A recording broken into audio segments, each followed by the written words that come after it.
Pixel Sift.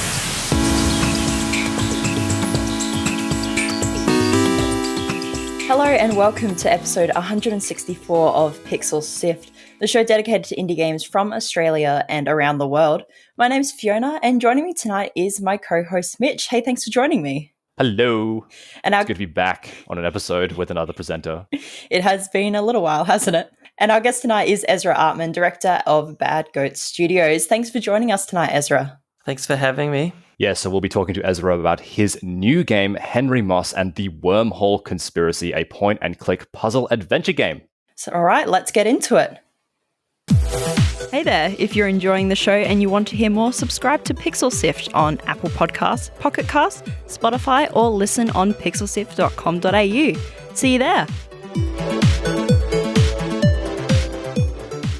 So our guest this evening is Ezra Artman, who is the director at Bad Goat Studios, but the studio behind Henry Mosse and the Wormhole Conspiracy. Now, just for people who may not know, Ezra, could you tell us what Henry Mosse and the Wormhole Conspiracy is? Henry Mosse is a 2D coming-of-age adventure game that is about a space boy, Henry, and his adventures through space with his mum, Seren, and they journey to defeat cosmic evil and save the family business. So what was the main inspiration behind making this game? The main inspiration? The game, it was always intended to be a point-and-click adventure, and it was heavily influenced by those sort of classic graphic adventures in the 90s, LucasArts games, the Sierra games that we all love. That was, I guess, a big inspiration. And we, of course, wanted to bring a modern sort of flavor and twist and integrate some newer features and elements to the game as well. So what drew you and the team to deciding to make it a point-and-click adventure game as opposed to another style? It's something that I've always sort of personally been attached to. I grew up with these games. I'm fond of them. I know that there are others that are the same, and you know they love the genre. And there are some pros, there are some cons to the genre itself. But just focusing on some of the pros, like just the accessibility, I think, to this style of game is a big plus. And it's all about the story, it's all about the characters, and that's where it sort of, that was the main driver for the game, and just to make it as accessible as possible to a family audience was sort of key, and so it sort of fit well. This genre fit well with the story that we were trying to tell. You've written a pretty family-oriented story set in the science fiction universe. We don't actually see a lot of family accompany characters in video games at all. Why did you feel important to tell this kind of story? Well, I think for that very reason that we don't see it very often, and it's something that I think should be shown more. In a lot of these, especially family games, there are absent parents, and I'm sure there are various reasons for that in every Disney film that there are no parents around, especially a coming-of-age story, which most of them tend to be. But I think there is a space for parents to be a part of that coming-of-age journey, for that teen, for that adolescent character. And in particular, with this game, it's not a traditional family. It's, I guess, for the sake of a better word, a modern family as well. So, and that is certainly lacking representation in. So you were saying that the game is more for a family audience. Was there a specific age range that you had in mind while creating the game? That's a good question. That we sort of had two audiences in mind when making the game. One was people who grew up with these sorts of games and love the genre, like I said before, and they're typically older, an older audience. And the interesting thing that we found, especially when we exhibited at PAX and saw you last time, Mitch, was that we saw a lot of people who love point and click games and love the genre, and a lot of them they came along with their kids, the sort of young kids, I don't know, 8 to 12-year-olds, I don't know. It was obviously varied. And they really enjoyed playing the games with their kids and getting them involved in it. And it was really nice to see intersection, or that sort of bonding experience over a game. The game is fully voice acted, and that's really awesome. What was the process like finding the right people for these characters? We weren't always certain that we would be able to have full voice acting, just in terms of resources and funding. So the script and the story and the characters were all written and fleshed out and drawn and animated before we brought voice actors on board. And then through support, like from Film Victoria and just through the development, we made the decision to go with full voice acting and believed that it would just it would add so much more to the story and to the characters, and it did, and all of the voice actors bring so much life to the characters. So it was certainly happy with that decision. In terms of the process of finding voice actors, there are a few Australian characters. Henry, for one, is an Australian character, and so we went local and saw some local awesome talent in Australia. And for various other characters, we used platforms like voice acting platforms and found great people who just worked really well. And it was great that we already had, really fleshed out visuals and dialogue ready for them, because it was just easy to see who fit the part. Yeah. So you said that the game being fully voice acted was not the original intention. When in the development process did you decide that, yes, this is what we want to do? Well, we always wanted it. I guess we decided that this is what we are going to do once we got the support, probably from Film Victoria, and made it a possibility. Now, another thing about the game which sticks out very much in a really lovely way is the art style. And the color and the lightning, it reminds me about what you would see in graphic novels at some point. Could you tell us a bit more about the art style? Yeah, it sort of evolved over time with the artists. They explored different styles, in looking at other games, looking at other references. There was a lot of sort of retro art.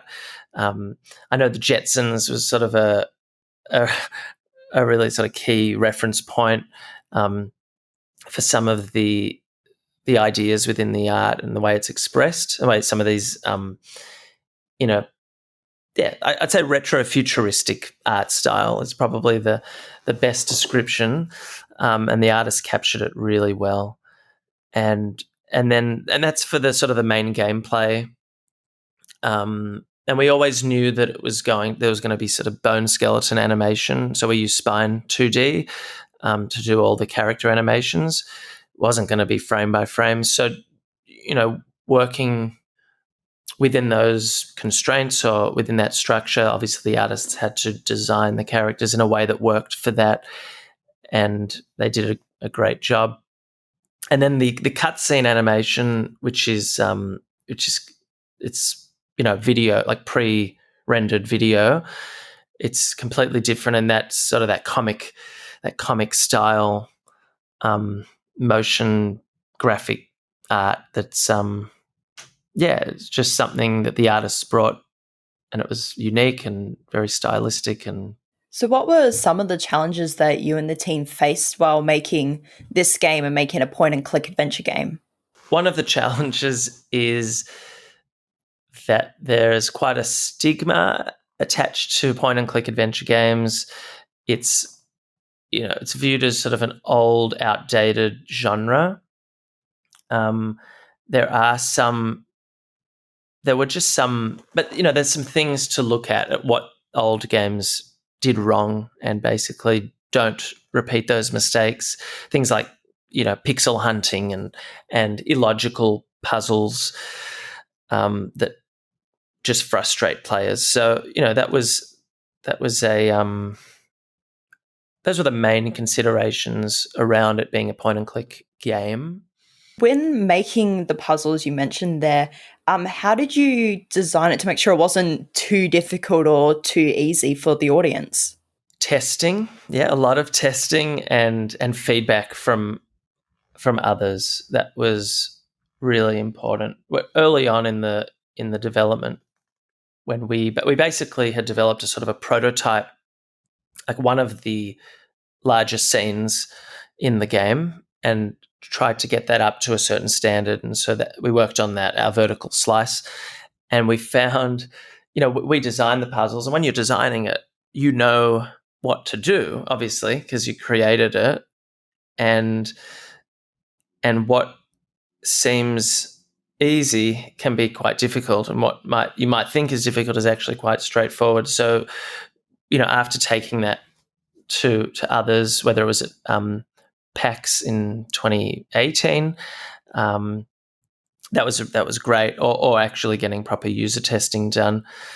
That was the key. I mean, we saw what worked and what didn't work, and just modified the puzzles based on that, and got a good sense and gauged where we needed to sort of be at. So the game came out earlier this month. What's the reception been like so far? Pretty good. Yeah, I'm quite happy with the way that people, various reviewers and the feedback that we've received has been quite positive, which is great. It's sort of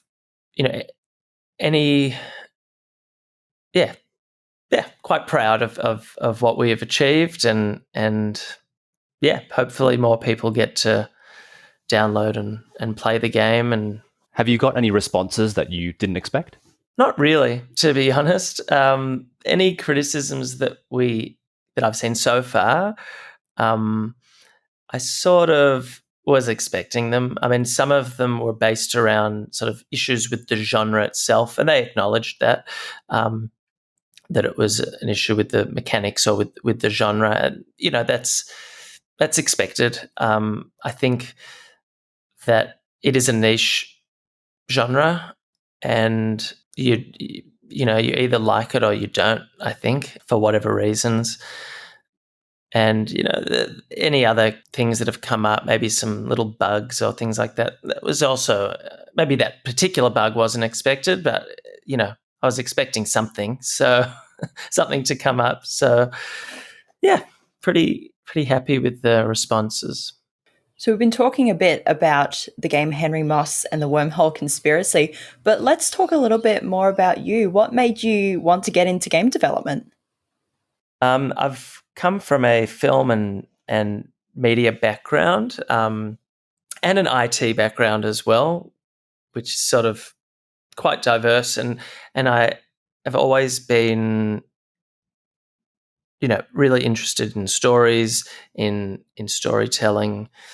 And so it sort of felt like a great way of engaging people, to bring those different aspects together, to bring sort of my experience in IT and programming into it, to bring elements of film and writing into it, and that's sort of, I've always just been passionate about games and about storytelling. So it just seemed like a great fit and a great project to work on.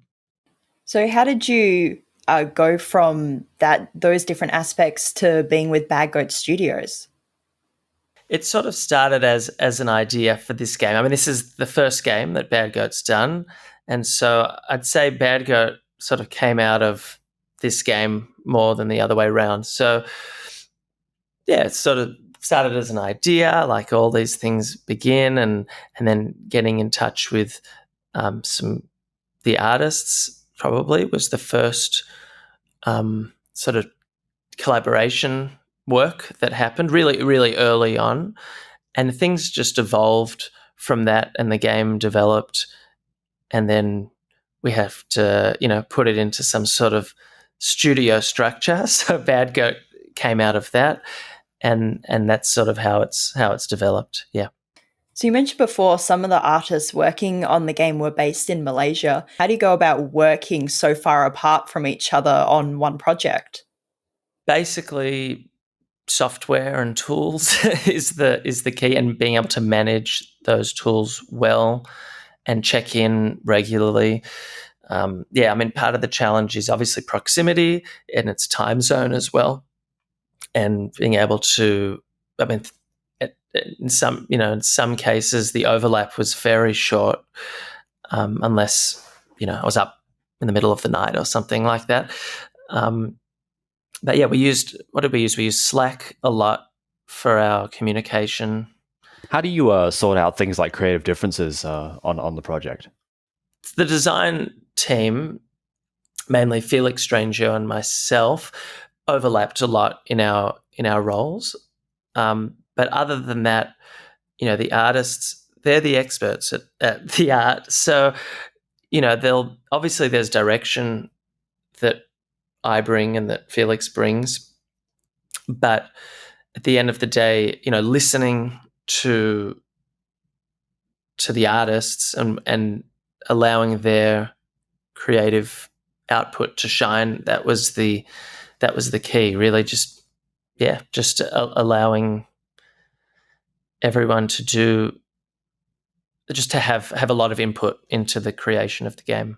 Yeah, a designer in at least with this game, there was a lot of overlapping roles, like as I said before, director, producer, designer, but the design part of it really brings together finds a way to make the mechanics of the game fit with the story, with the writing, in a way that works really well to achieve the goals that we're trying to achieve. Do you have any tips for not getting too burnt out or overwhelmed with work?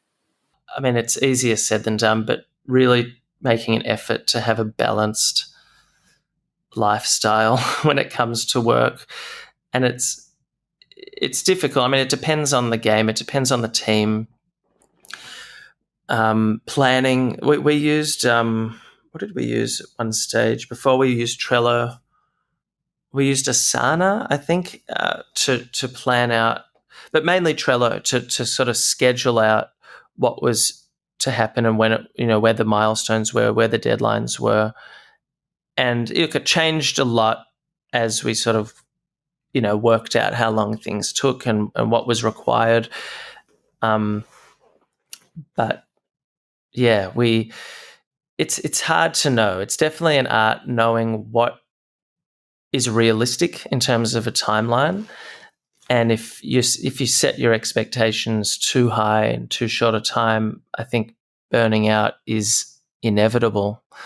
We had the fortune of not being really bound by any specific deadline so much. So, and I didn't want to. I mean, towards the end or later in the project, we definitely set more stricter deadlines so we could get things done and ticked off. But especially in that early phase and even sort of middle phase, just allowing the project to flow without being too pressured, if you can, would be ideal and would hopefully avoid you getting overworked or burnt out. Did the development process change from being a bit more free flow to having a deadline, like toward the end? Yeah, definitely. Yeah. Sort of just in line with how we ramped up production from the very beginning, when it was just the inception of the game. It was all very sideline project sort of ideas, concepts, early writing, and just as the game was evolving more people got involved in within the team and collaborated, it just sort of naturally got more structured and needed to, obviously, to get more structured and managed. And what advice would you give to new game designers or even people wanting to get into game designs? What sort of advice or hints and tips would you give them starting out?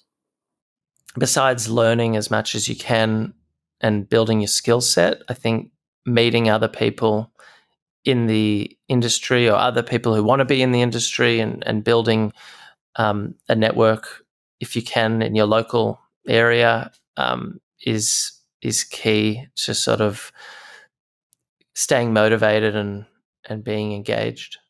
Well, that's all about that we have time for tonight. But if you do want to find out more about the game, Henry Mosse and the Wormhole Conspiracy, you can head to mossadventure.com, or if you search on Twitter and Facebook at Mosse Adventure, you can check out everything going on there. Thanks for being part of the show today, Ezra. Thanks so much. Appreciate it. Pixel Sift is produced by Scott Quigg, Sarah Ireland, myself, Mitch Lowe, Daniel Ang, Adam Christou, and Gianni Di Giovanni is our executive producer. And as always, we'll be putting links to everything we talked about in the show notes on our website, pixelsift.com.au. You can also come join us on Discord. We'd love to have you there. That's pixelsift.com.au/Discord, where you can share your creative work, talk about topics and games, and anything else. That's pixelsift.com.au/Discord. And if you like what we do, can we ask a favor? And we need your help to share the show. So tell a friend, subscribe your brothers and sisters, start someone's journey into podcasts, because we know that getting started is tricky, but once you're in, you'll love it too much to leave. Next week on the 25th of February, we'll be back with Pixel Sift Plays. I think we're continuing with Elden next week, playing one of the many indie games. But that's all for this week. Thanks for joining us, and we'll catch you next time.